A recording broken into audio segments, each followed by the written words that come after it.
उम्र बताऊंगी तो आप हैरान हो जाएंगे। 15 साल की हैं।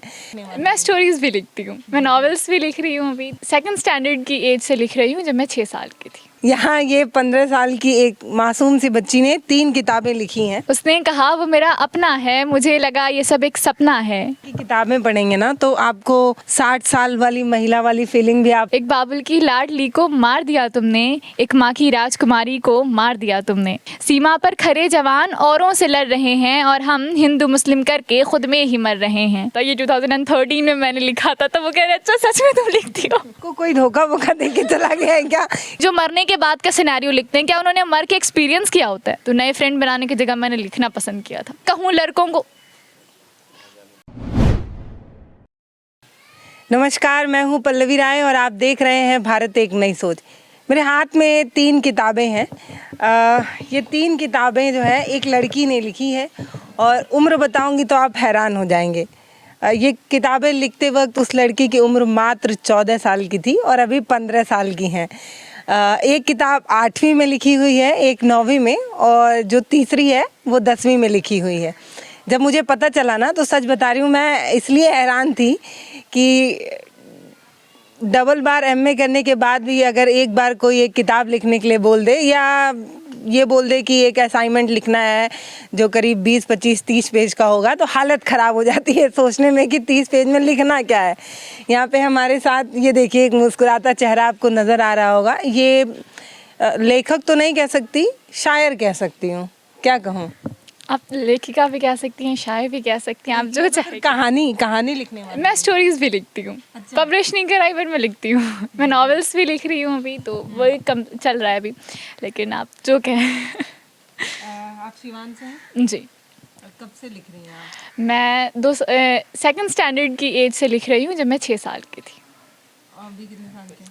अभी मैं 15th की होंगी अक्टूबर में। और जब तक आपकी 3 किताब हमारे हाथ में है, इसके अलावा और क्या क्या ऐसा है जो पब्लिश नहीं हो पाया? मैं कुछ स्टोरीज़ भी लिखती हूँ, लेकिन अभी मेरे हर चीज़ का मैंने एक टाइम सेलेक्ट करके रखा है कि इस वक्त पे इसे ये करूँगी, तो शायद वो टाइम नहीं आया है। नॉवल पे भी वर्क कर रही हूँ। एक्चुअली मेरे आसपास के मेरे रिलेटिव्स ने भी, बहुत सारे कज़न्स ने भी कहा कि कुछ नॉवल पे ट्राई करो, हम ज़रूर पढ़ना चाहेंगे। तो आई वाज लाइक ओके, तो फिर मैं एक नॉवल भी लिख रही हूँ अभी। जब कभी किताब हाथ में होती है और किसी कवि, किसी शायर, किसी लेखक की बात होती है तो हम में से अधिकतर लोग ये मान लेते हैं कि उनकी उम्र कम से कम 50 या उससे ऊपर होगी, तभी वो किताब लिख रहे होंगे। यहाँ ये 15 साल की एक मासूम सी बच्ची ने 3 किताबें लिखी हैं। मेरे उम्र की आधी हैं आप, पता है आपको। और जब किताब आज भी अपने हाथ में पकड़ते हैं तो हाथ में एक कपकपी सी आने लगती है किताब नाम से ही। इतना दूर भागते हैं। मतलब ऐसे कैसे मैनेज करती होंगी पढ़ाई फिर लिखना, ये सारी चीज़ें? नहीं, मैंने जो मेरी पोइट्रीज़ की ये सारी बुक है, तो मैंने कभी अपने आप को पोइट्रीज़ लिखने के लिए फ़ोर्स नहीं किया है। ये जब भी आया नेचुरली, इट कम्स नेचुरली। और मुझे ऐसा लगता है किसी भी चीज़ को आप होने के लिए फ़ोर्स करेंगे तो उसमें वो खूबसूरती नहीं रहेगी। तो मैंने कभी इसके लिए एक स्पेसिफ़िक टाइम नहीं निकाला कि मुझे इतने घंटे रोज़ लिखना है या ऐसे करना है। तो ये साइड से मेरा चलता है।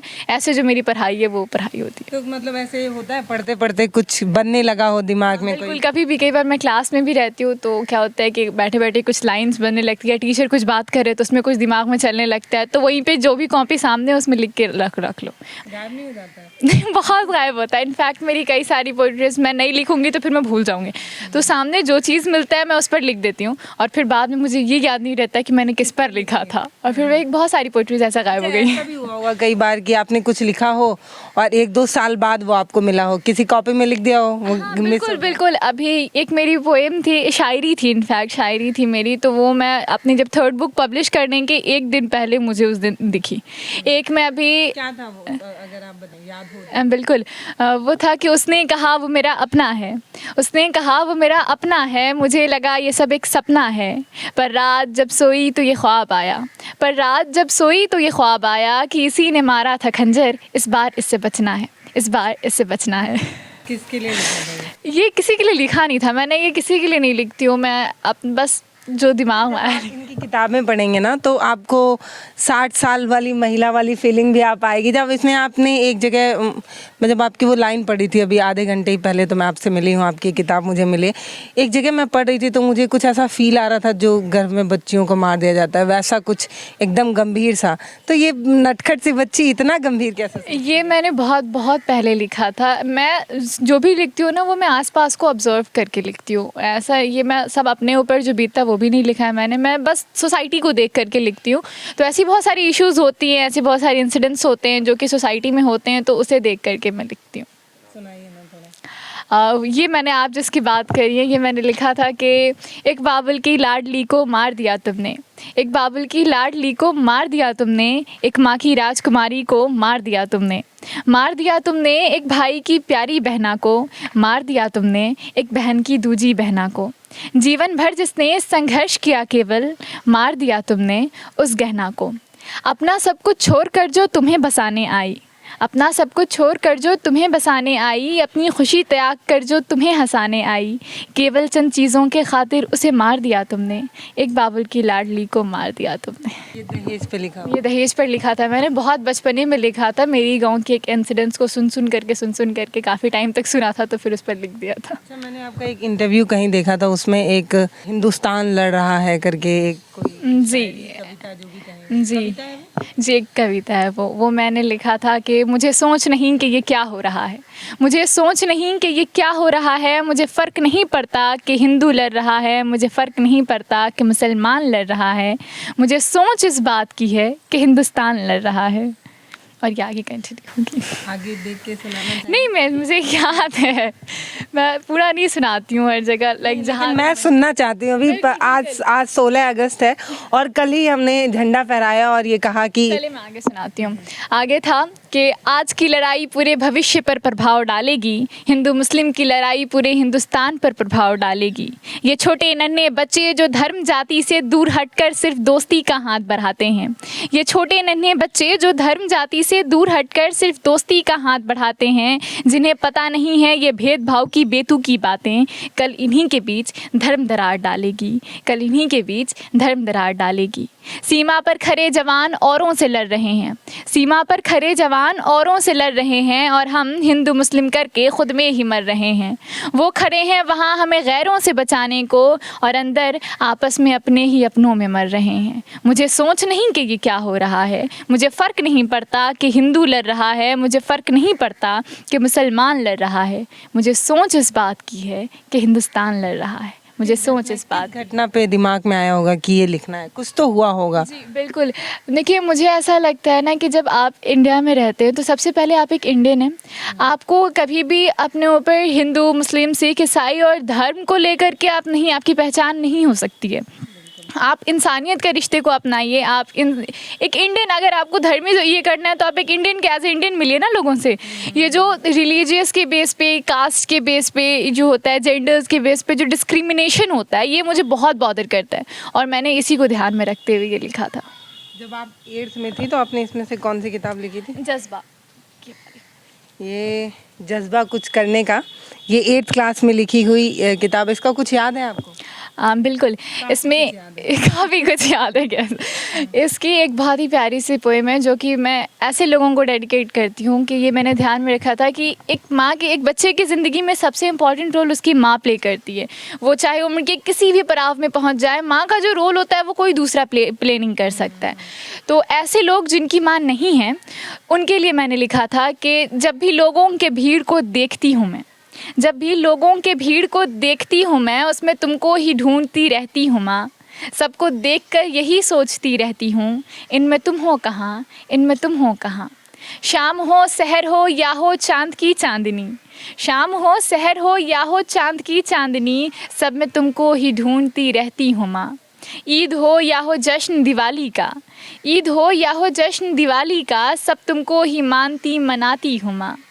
दुआ रही मेरी हमेशा खुदा से की, दुआ रही मेरी हमेशा खुदा से कि मुझे भी कोई बेटी कह के पुकारे, बुलाए प्यार से मुझको कोई, चूमे कोई मेरे भी सर को, बनूं मैं भी किसी के आँखों की तारा, किसी की तो खुशियाँ मुझ में समाए। मुझे नींद अब नहीं आती है माँ, तुम्हारी है आदत नहीं जाती है माँ, कब तक रहोगी तुम मुझसे खफा, कब तक रहोगी तुम मुझसे खफा, मुझे तो पता ही नहीं है मेरी ख़ता, तुम हो कहाँ माँ, तुम हो कहाँ।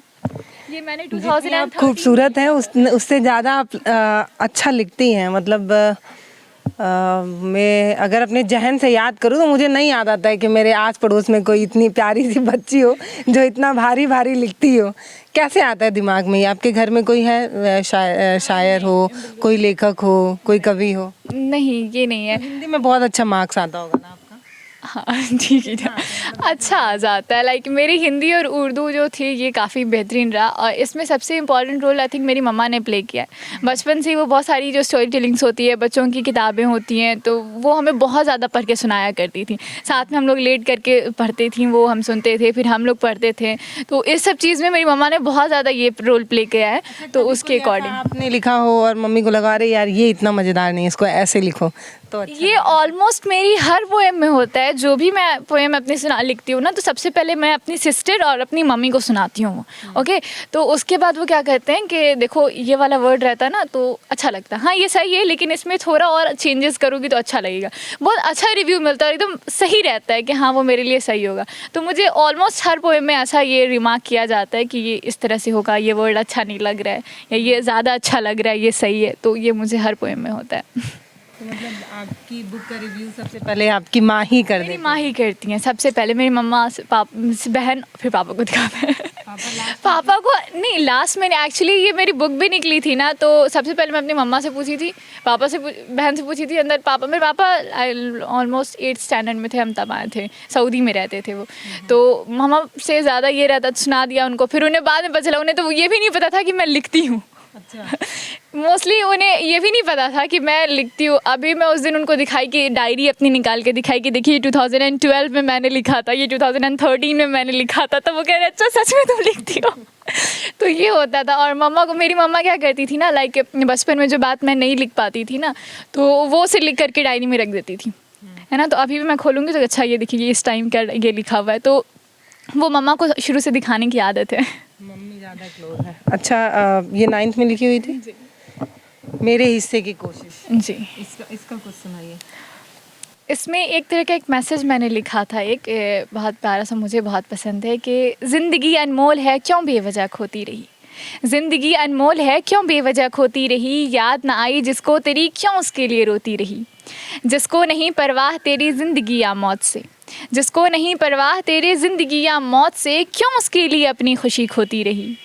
तन्हा छोड़ गया जो ज़िंदगी की राहों में, तन्हा छोड़ गया जो ज़िंदगी की राहों में, सिसकती रह गई तुम ख्वाबों की आहों में, वो अपनेपन का एहसास आज ख़त्म हो गया, वो धोखे की हवा अब जकड़ने लगी। उसने न रखा कभी तेरी खुशियों का ख्याल, उसने न पूछा कभी तेरा हाल, तो क्यों उसके लिए कर रही तुम अपना जीना मुहाल। तेरे जज्बातों से खेल कर वो कुछ पाएगा नहीं, लौट कर फिर वो आएगा यहीं, बहलाएगा तुमको मनाएगा तुमको, मासूम सा चेहरा दिखाएगा तुमको, बहलाएगा तुमको मनाएगा तुमको, मासूम सा चेहरा दिखाएगा तुमको। पर बहना मत तब उसके बातों के दरिया में, बहना मत तब उसके बातों के दरिया में, वरना किनारा भी खुद ढूंढ ना पाएगा तुमको, किनारा भी खुद ढूंढ ना पाएगा तुमको। पापा बैठे हुए नहीं तो मेरा मन तो कर रहा है कि मतलब किसके लिए आपने लिखा है इतना भारी भारी। जी नहीं, इनफैक्ट ये सब जो पोइट्रीज है ना, मैं अपनी बहन को देखते हुए लिखती हूँ, जो भी लिखती हूँ। आपको कोई धोखा वोखा दे के चला गया है क्या? क्लियर करिए पहले, इतने भारी भारी शब्द ऐसे ही तो नहीं लिखे जाते। बिल्कुल ऐसे ही लिखे जाते हैं, मुझे ऐसा लगता है। ये बात मैं बहुत ज़्यादा सुना है मैंने, ये बात एक लोग कहते हैं कवि जब कोई कविता लिख रहा होता है तो वो अपना पास्ट या किसी का पास्ट देख के लिख रहा होता है। नहीं, किसी का पास देख करके लिख रहा होता है। मैं इस बात को, मुझे क्या लगता है, ऐसे मुझसे ये सवाल बहुत सारे लोगों ने किया, आप पे कुछ बीता है क्या? जिस पे बीतता है ना वही लोग समझते हैं। इतनी गम वाली आप मुझे बताएं, ऐसी फ्रिक्शनल वर्ल्ड जो आप समझती हैं, इतनी सारी फेरी टेल्स होती हैं, लोग आफ्टर लाइफ लिखते हैं, यानी जो मरने के बाद का सिनेरियो लिखते हैं, क्या उन्होंने मर के एक्सपीरियंस किया होता है? नहीं ना।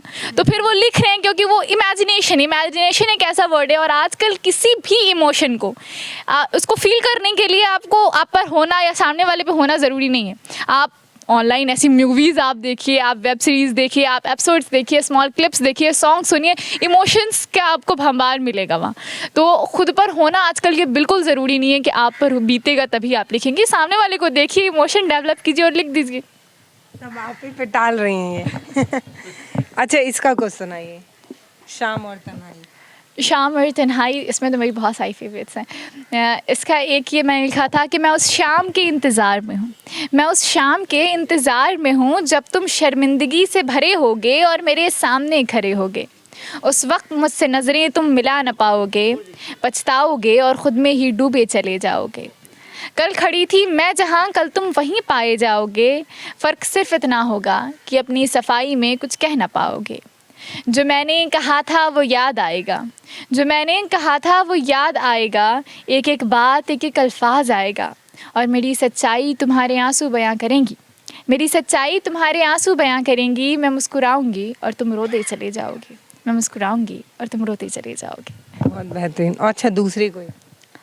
दूसरी में एक इसकी शायरी है। अच्छा, आपकी कोई एक कविता है जो बहुत वायरल है, मैंने सुना है कि उस कई मिलियन उसके व्यूज़ गए हैं और बहुत सारे फेमस लोगों ने उसको रिक्रिएट किया है। जी, ये था कि तेरा किया अगर तुझ पर ही आ जाए तो कैसा होगा, तेरा किया अगर तुझ पर ही आ जाए तो कैसा होगा। जो दर्द तूने मुझको दिए वो कोई तुझे दे जाए तो कैसा होगा।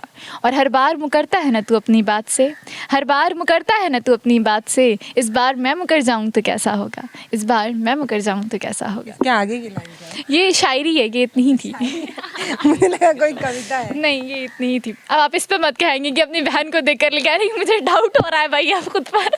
मैं यही कहने वाली थी। नहीं, आप ही बताएं ना। अभी मैंने आपको उन लोगों पर सुनाया जिनकी माँ नहीं है, मेरी तो मम्मा घर पर है भाई, तो मैंने कैसे लिख दिया। अब मेरी मम्मा को मैंने एक्सपीरियंस थोड़ी किया तो। लेकिन आप जितनी भी शायरी सुना रही हैं, एक सामने वाले इंसान को आप गलती ठहरा रही हैं। हर बार लड़के गलती थोड़ी होते हैं, क्या पता है। मेरा इंटेंशन कभी लड़कों पर नहीं होता है। एज मैं एक गर्ल हूँ ना, तो मैं जब लिखती हूँ तो मैं अपोजिट जेंडर में लिखती हूँ। एक मेरी ये पोएम है, ये मेरी न्यू बुक में आपको मिलेगी कि कैसे कहूँ लड़कों को। जाने दी, कोई दिक्कत नहीं है, आते जाते हैं लोग। ये आपको मेरी न्यू बुक में मिलेगी। इसका मैं थोड़ा सा आपको सुनाती हूँ कि कैसे कहूँ लड़कों को गम नहीं होता, रोते वो भी घर पास मुस्कुराने का हुनर नहीं होता। हैं इतनी जिम्मेदारियाँ और वो सबको उठाते हैं, हैं इतनी जिम्मेदारियाँ और वो सबको उठाते हैं। रिश्ते चाहे जैसे भी हों वो सबको निभाते हैं। और भर जाए पेट घर वालों का इसी कोशिश में, कई रात तो वो भूखे ही सोते हैं। इसकी ये बहुत लंबा पोएम है, मुझे अच्छे से याद नहीं क्योंकि मैंने अभी ऐसे ये नहीं कराया है, तो मैं इसे प्लान कर रही हूँ अपनी फोर्थ बुक में डालने का। ये मेरी फर्स्ट प्रिंट है। कौन सा था जो टूटी फूटी अल्फाजों में लिखा होगा? टूटी फूटी अल्फाजों में मैं क्या कहूँ। मेरी फर्स्ट पोएम शायरी ये थी, मेरे मम्मा पे मैंने लिखी थी कि माँ की दुआओं में असर खुदा देता है, माँ की दुआओं में असर खुदा देता है। माँ की बद्दुआओं को भी दुआओं में बदल देता है। और माँ ही एक ऐसी चीज़ है जिसका अपनी औलाद से सारी दुनिया से 9 महीने ज़्यादा का रिश्ता खुदा देता है। ये मेरी फर्स्ट पोएम थी, 2012 में मैंने लिखा था। मेरे 6 साल की थी मैं। मैं सेकंड स्टैंडर्ड का मेरा फाइनल एग्ज़ाम था और उर्दू का पेपर था। उस टाइम मैंने लिखा था। मेरी बहन मेरे साथ स्कूल नहीं गई थी। मैं अपनी बहन से बहुत ज़्यादा क्लोज़ हूँ। इनफैक्ट मैं हर चीज़ अपनी बहन बहुत ज़्यादा क्लोज़ हूँ मैं उनसे, तो वो नहीं गई थी और मैं बचपन में फ्रेंड नहीं बनाती थी। मुझे ऐसा लगता था कि मेकिंग फ्रेंड इज़ क्राइम। तो मैं बहुत रेयरली, मैं 7th-8th स्टैंडर्ड में जा कर के मैंने कुछ फ्रेंड्स बनाना स्टार्ट किया, नहीं तो मैं कभी फ्रेंड नहीं बनाती थी। बहुत डरती थी मैं सब चीज़ से। तो उस वक्त मेरी बहन को टाइफाइड हुआ था तो वो स्कूल नहीं गई थी, तो मैं पूरे स्कूल में अकेली थी। तो नए फ्रेंड बनाने की जगह मैंने लिखना पसंद किया था, तो वो मैंने लिख दिया था। अभी भी नहीं बनाती हैं तो? अब मैं काफ़ी हद तक बनाने लगी हूँ, लेकिन बहुत टाइम लगता है मुझे किसी से फ्रेंडली होने में या ये करने में। बहुत ऑब्जर्व नहीं, बातें शेयर नहीं। मैं किसी से ऐसे कहीं गए ना तो लोग, नए लोग मिले तो उनसे आप मिल जाएगा, मैं नहीं मिलूँगी। मैं एकदम चुपचाप से उन्हें ऑब्जर्व करूँगी, 2-4 दिन उसे समझूँगी, उसके बाद उससे धीरे धीरे बात करूँगी। बहुत कम फ्रेंड बनाती हूँ मैं। इतना अच्छा कमांड कैसे आपका हिंदी और उर्दू का? आई थिंक कि इसका जो ये होगा ना, मेरे बोलने का अगर आप बात करें तो वो मेरे स्कूल को डेडिकेट करूँगी मैं, क्योंकि जो मेरे टीचर थे अरुण मिश्रा सर हिंदी के, amazing, he is just amazing है। वो इतना अच्छा बोलते, जब वो स्टेज पर होंगे और वो बोलना स्टार्ट कर, मैं बस देखती रहती थी कि वो कितना बेहतरीन बोलते थे। तो उनसे ये चीज़ मुझे बोलने का बहुत सीखा है मैंने उनसे बोलना। ठहराव आता है आपकी हर एक लाइन, जब भी ये कोई भी या शायरी पढ़ रही होती हैं या कुछ भी, तो आप एक ठहराव। मैं लिखती हूँ ना तो मैं उसी सुर में लिखती हूँ जिस सुर में मैं सुनाती हूँ। मैं जो भी पोएम होगी वो सबका सुर अलग अलग होगा, और मैं क्योंकि वो एक धुन बना करके मैं लिखती हूँ अभी शायरी को, आगे की लाइन फिर मैं उसी धुन पे लिखूँगी। तो मैं जब वो सुनाऊँगी भी तो वैसे ही सुनाऊँगी जैसे हालत में मैंने लिखी थी। आखिरी कोई जो आपको सबसे ज़्यादा पसंद हो? चलिए आखिरी कोई आपके टॉपिक पर आज मैं ख़त्म करती हूँ। आपने कहा था कि जिस पर बीतती है तो उसी पे मैं लिखती हूँ कि ये दर्द जो अल्फाज़ों में सुनाई दे रहा है, ये दर्द जो अल्फाज़ों में सुनाई दे रहा है, ये तन्हाई जो आँखों में दिखाई दे रही है, ये नमी जो मुस्कुराहट से छिपाई जा रही है, कौन है इसका बाइस? क्यों इसे छिपाया जा रहा है? ये दुनिया को क्यों नहीं दिखाया जा रहा है? इस हंसी के पीछे की चीख सुन रही हूँ मैं, ये अनकहे से दर्द क्यों महसूस कर रही हूँ मैं? हाँ माना ये बातें मेरी नहीं हैं, हाँ माना ये बातें मेरी नहीं है, पर समझूं ये मैं भी, क्या ये मुमकिन नहीं है? क्या ज़रूरी है ये कि मुझ पर भी बीते, क्या ज़रूरी है ये कि मुझ पर भी बीते सितम का वो पहाड़, मुझ पर भी टूटे, फिर मैं भी सब कुछ समेट कर खामोश होकर बैठ जाऊं, किसी से कुछ भी कह ना पाऊं, हंसना मुस्कुराना कह कहाना भूल जाऊं और खामोशी को अपनी ज़िंदगी बनाऊं? क्या ज़रूरी है ये कि मुझ पर भी बीते तभी किसी का दर्द मैं समझ पाऊं? नहीं नहीं, ये ज़रूरी नहीं कि मुझ पर भी बीते सितम का वो पहाड़, मुझ पर भी टूटे। ये आपको डेडिकेट करती हूँ मैं। Thank you. अच्छा, ये कहाँ मिलेंगी आपकी किताबें? ऑनलाइन है, अमेज़ॉन फ्लिपकार्ट सब पर अवेलेबल है। देखिए, आपने इनकी तमाम शायरियाँ सुनी। अगर आपको लगता है कि इस छोटी सी बच्ची को और प्रमोट किया जाए तो किताबें खरीदें, है ना? ऑफ कोर्स, मैं बहुत ज़्यादा खुशी होती है जब मुझे लोग रिव्यू भेजते हैं कि मैंने आपकी किताब मंगाई, मुझे बहुत अच्छी लगती है। आप मुझसे मेरे इंस्टाग्राम पे भी शेयर कर सकते हैं, यूसरा फातिमा ऑफिशियल, मंगा के पढ़िए, मुझे बहुत खुशी होती है। और उसका कुछ वीडियो वगैरह बना के टैग करिए। बिल्कुल, मुझे बहुत ज़्यादा खुशी होती है। लाइक लोग भी अभी मेरी काफ़ी सारी पोट्रीज़ को रीपोस्ट करते, रिक्रिएट करते, तो बहुत अच्छा लगता है देख करके। एक आप दुबई का कुछ बताई थी जहाँ शायद अभी तक आप नहीं पहुँची, वहाँ आपके अल्फाज पहुँच रहे हैं। जी, ये मेरी वायरल वाली जो वीडियो थी ना, तेरा की अगर तुझ पर ही आ जाए, तो इसे जुमना खान ने रिक्रिएट करा था। दुबई की टिकटॉकर हैं ये, अराउंड 5 मिलियन फॉलोअर्स हैं इनके इस पर। मैं इनकी कुछ पोस्ट देखा करती थी, पर बहुत ज़्यादा अच्छा लगा। बहुत सारे लोगों ने बहुत प्यार दिया, बहुत सपोर्ट दिया कि बहुत सारे टिकटॉकर्स हैं, बहुत सारे सेलिब्रिटीज़ हैं जिन्होंने पोस्ट करा है, रिक्रिएट करा है, तो बहुत ज़्यादा अच्छा लगता है। पता है, कुछ लोगों को भगवान अल्लाह खुदा जो होते हैं वो कुछ ज़्यादा ही बड़ा बड़ा गिफ्ट दे के भेजते हैं, वैसा ही कुछ इनको दे के भेजे हैं मुझे लग रहा है। मुझे नहीं लगता कि कोई 14-15 साल की उम्र की बच्ची इतना अच्छा लिख सकती है, इतना अच्छा बोल सकती है, क्योंकि हमारे आस पड़ोस में जो बच्चे हैं वो बस शैतानी ही करने में लगे हैं। कैसे परेशान करना है, कैसे पता, मैं बता रही हूँ, अपने दोस्तों का टिफ़िन छीन लेना, स्कूल के नाम पे झूठ बोल के कहीं और घुमाना, ये सारी चीज़ें, या फिर और कभी होमवर्क मिले वो ना करना, कभी फूफा को, कभी बुआ को, कभी किसी और को ये बताना कि ये बीमार हैं इसलिए होमवर्क नहीं हो पाए, ऐसा बहाना मारना। आप काफ़ी जिम्मेदार लग रही हैं, तभी तो ये 3 किताबें। अभी और क्या सोचा है आपने? अभी फ़िलहाल इसकी 4th बुक रिलीज़ कर रही हूँ मैं, पोइट्री की ही। नॉवेल अभी मैं रिलीज़ नहीं करूँगी, मैंने हर चीज़ का एक टाइम बना कर रखा है। ऐसी बहुत सारी चीज़ें जिनमें मैं इन्वॉल्व हूँ अभी, लेकिन कब होगा वो नॉवल, कब आएगा? जब उसका टाइम आएगा तो इंशाल्लाह ज़रूर रिलीज़ होगा। अभी इस वक्त मैं उसके लिए रेडी नहीं हूँ। बहुत कुछ चीज़ें ऐसी होती हैं जो अपनी डायरी में रहने के लिए ही बनती हैं, तो वो है। नहीं, आएगी, बिल्कुल आएगी। अभी फ़िलहाल मैं अपनी 4th बुक रिलीज़ करने जा रही हूँ बहुत जल्द, है ना, तो उससे जब तक आप पढ़ें सब। अच्छा, देखिए, मैं एक बार किताबों का नाम जल्दी से पढ़ देती हूँ ताकि अमेज़ॉन और फ्लिपकार्ट वगैरह पे आप जाके ये ख़रीदना चाहें तो आप आराम से ख़रीद सकें। जज्बा कुछ करने का, मेरे हिस्से की कोशिश, शाम और तन्हाई, ये 3 किताबें हैं जो आपको अमेज़ॉन और फ्लिपकार्ट पे मिल जाएंगी। बहुत अच्छा लिखा है आपने। शॉर्ट, आप मेरा नाम गूगल पे सर्च कर सकते हैं, यूसरा फातिमा रूशी, है ना, तो वहाँ पे आपको मेरी सारी किताबों की लिस्ट और मेरी पूरा बायोडाटा वगैरह सब मिल जाएगा। कुछ पोएम वगैरह मिलेगा वहाँ पे आपको? नहीं, मेरी पोएम, हाँ, वो इंटरव्यूज़ के आपको सारे पोएम्स मिल जाएंगे। यूट्यूब पे भी आप सर्च कर सकते हैं नाम से, तो आपको उसके पोइट्रीज़ मिल जाएंगे। आप नहीं बनाती हैं वीडियो वगैरह? वेल, अभी तो मैं नहीं बना रही हूँ। इस वक्त इस चीज़ के लिए आई थिंक बहुत काफ़ी टाइम इंगेज करेगा ये, और अभी उतना ये नहीं, अभी पढ़ाई भी है साथ में, तो उसके वजह से कुछ टाइम बाद करूँगी। हाँ, इंस्टाग्राम पे कभी कभी पोस्ट करती हूँ लिख करके अपनी पोइट्रीज़ को, तो वो जो चाहें सुन सकते हैं। ये बच्ची आपको कैसी लगी है मुझे ज़रूर बताइएगा।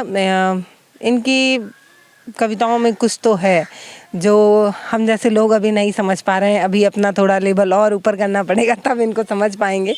बाकी ये बातचीत कैसी लगी आप हमें कमेंट बॉक्स में लिखकर ज़रूर बताइएगा। अगर आप इनको सपोर्ट करना चाहते हैं तो ये किताबें आप मंगा सकते हैं। इसके अलावा और भी किताबें लगातार ये लिखती रहती हैं। ये थोड़ी पुरानी हो गई है तो नई वाली भी आ ही जाएगी, आप नया वाला मंगा लीजिएगा। नमस्कार, मैं पल्लवी राय, आप देख रहे हैं भारत एक नई सोच। बहुत बहुत धन्यवाद।